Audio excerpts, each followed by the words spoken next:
నా వయసు అనుభవం తక్కువైనప్పటికీ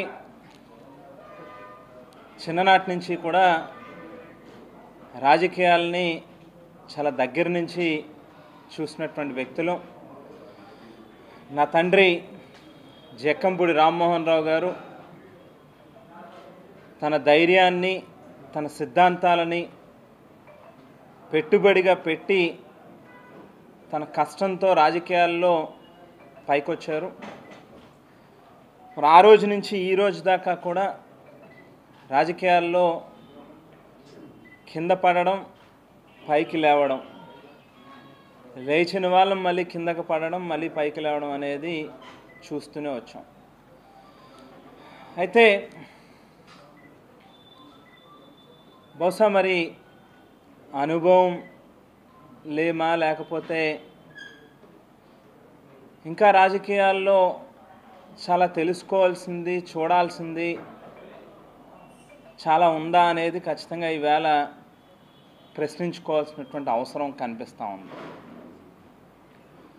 వాస్తవానికి 2014లో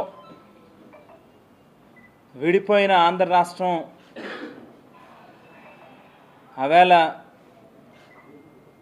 చంద్రబాబు నాయుడు గారిని నమ్మి ఆయన ఏదైతే 650 వాగ్దానాలు ఇచ్చారో వాటన్నిటినీ చేసి చూపిస్తాడు అనేటువంటి విశ్వాసంతో ఏ 3 రాజకీయ పార్టీలు అయితే ఈవేళ ఈ ఎన్నికల్లో మరోసారి ప్రజల దగ్గరికి వచ్చి ఓట్లు అడిగినాయో అదే 3 రాజకీయ పార్టీలు ఆవేళ 2014లో కూడా వస్తే ప్రజలు నమ్మి అవకాశం ఇచ్చారు. రైతుల రుణాలని మాఫీ చేస్తానని, డ్వాక్రా అక్కచెల్లెమ్మల రుణాలని బేషరతుగా మాఫీ చేస్తానని, ఇంటికో ఉద్యోగం ఇస్తామని, నిరుద్యోగ భృతి 2000 రూపాయలు ఇస్తామని, ఇల్లు లేని ప్రతి నిరుపేదకి కూడా ఇల్లు ఇస్తామని, కాపుల్ని బీసీల్లో చేరుస్తామని, ఏడాదికి 1000 కోట్ల రూపాయలు చొప్పున 5 ఏళ్లలో 5000 కోట్ల రూపాయలు కాపుల సంక్షేమం కోసం వెచ్చిస్తామని, ఇటువంటి అనేక వాగ్దానాలు ఇచ్చిన వాగ్దానాలని ఏ మేరకు నెరవేర్చారు అనేటువంటిది మనందరికీ కూడా తెలుసున్నటువంటి విషయం. ఈవేళ 2019 నుంచి నేటి వరకు ఈ 5 ఏళ్ల కాలంలో ప్రీతమ ముఖ్యమంత్రి జగన్మోహన్ రెడ్డి గారు నిజంగా దగ్గర నుంచి చూసినటువంటి వ్యక్తిగా ఏమాత్రం కూడా కల్మషం లేకుండా ప్రజల దగ్గర అబద్ధం ఆడకూడదు, మోసం చేయకూడదు అనేటువంటి ఒక నిబంధన పెట్టుకుని రాజకీయాల్లో ముందుకు వెళ్తూ మేనిఫెస్టో అనే దాన్ని ఒక ఖురాన్గా, బైబిల్గా, భగవద్గీతగా భావించాలి. మేనిఫెస్టోని ఎంత పవిత్రంగా భావిస్తే రాజకీయాల్లో అంత విలువలు ఉంటాయి అని చెప్పి నమ్మి మేనిఫెస్టోలో పెట్టినటువంటి ప్రతి అక్షరాన్ని కూడా తూచా తప్పకుండా అమలు చేస్తూ వచ్చినటువంటి నాయకుడు జగన్మోహన్ రెడ్డి గారు. ఈవేళ గ్రామ సచివాలయం వ్యవస్థ కానీ, వాలంటీర్ వ్యవస్థ కానీ, ఈ 2 వ్యవస్థల ద్వారా పరిపాలనా క్రమంలో అనేక సంస్కరణలు తీసుకొచ్చి ఎక్కడా కూడా లంచాలకి తావు లేకుండా, ఏ రకమైనటువంటి డిస్క్రిమినేషన్లు ఉండకూడదు అని చెప్పి కులాలు, మతాలు, ప్రాంతాలు, పార్టీలు, రాజకీయాలు, వర్గాలు అనేటువంటివి పేదవాడికి అంటగట్టకూడదు, వాటికి అతీతంగా ఆఖరి మనిషి వరకు ఎప్పుడైతే ప్రభుత్వం తాలూకా సంక్షేమ పథకాల ఫలాలు అందుతాయో అప్పుడు మాత్రమే నిజమైనటువంటి మహనీయులు కలలుగన్నటువంటి పాలన ఈ రాష్ట్రంలో అందుతుంది అని చెప్పి నమ్మి పరిపాలన అందించినటువంటి నాయకుడు జగన్మోహన్ రెడ్డి గారు. ఈవేళ జరిగినటువంటి ఈ 2 ఎన్నికలు కూడా 2019 కానీ 2024 కానీ రెండు కూడా చూస్తే ప్రజలు దేనికి ఓట్లేశారు అనేటువంటిది ఖచ్చితంగా ఆలోచన చేసుకోవాల్సినటువంటి అవసరం ఉంది. ఈవేళ ఇన్ని లక్షల కోట్ల రూపాయలు ప్రజల సంక్షేమం కోసం ఖర్చు పెట్టినటువంటి ప్రభుత్వంగా అనేక చట్టాలు తీసుకొచ్చి పేదవాడికి ప్రభుత్వం బాధ్యతగా నిలబడాలి అనేటువంటి ఆలోచనతో పనిచేసినటువంటి ప్రభుత్వాన్ని కానీ ఈవేళ ప్రజలు మాకు అవసరం లేదు అని చెప్పి పక్కకి పెట్టారు అని అంటే ఖచ్చితంగా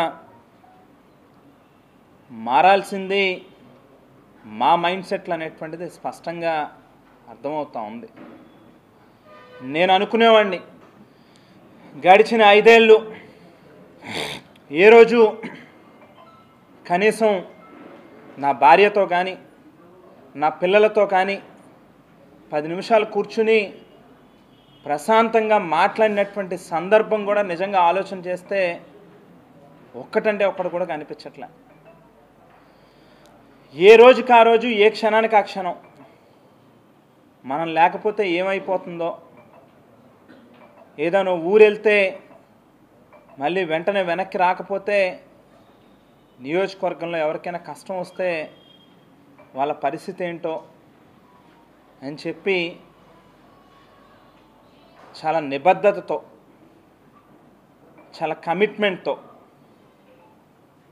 వేళ ఇక్కడ చాలామంది సీనియర్ పాత్రికేయ సోదరులు కూడా ఉన్నారు. నా నియోజకవర్గాన్ని ఒక ఉదాహరణగా తీసుకున్నట్లయితే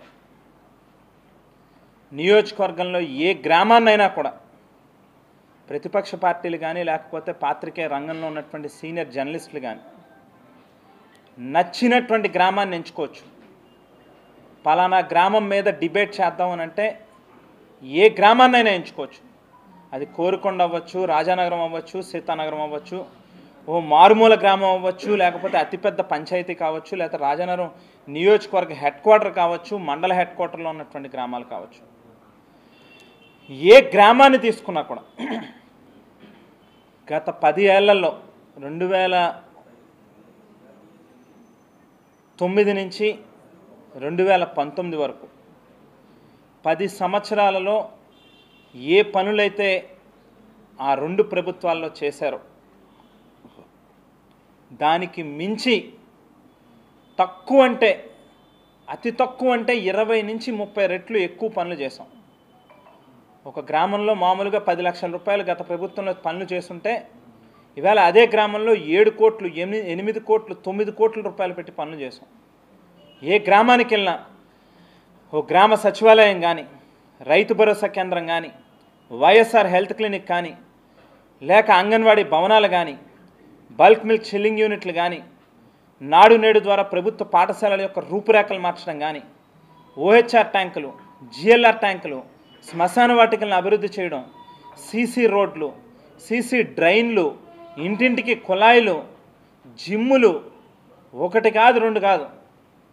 అసలు 2019కి ముందు ఒక గ్రామాన్ని తీసుకుంటే ఆ వేళ ఆ గ్రామంలో ఏమున్నవి, ఆ తర్వాత మళ్ళీ ఈ ప్రభుత్వంలో ఈ 5 ఏళ్లలో ఆ గ్రామంలో ఏమున్నవి అనేది తేడా గమనిస్తే ఇన్ని చూపించచ్చు ఏ గ్రామాన్ని.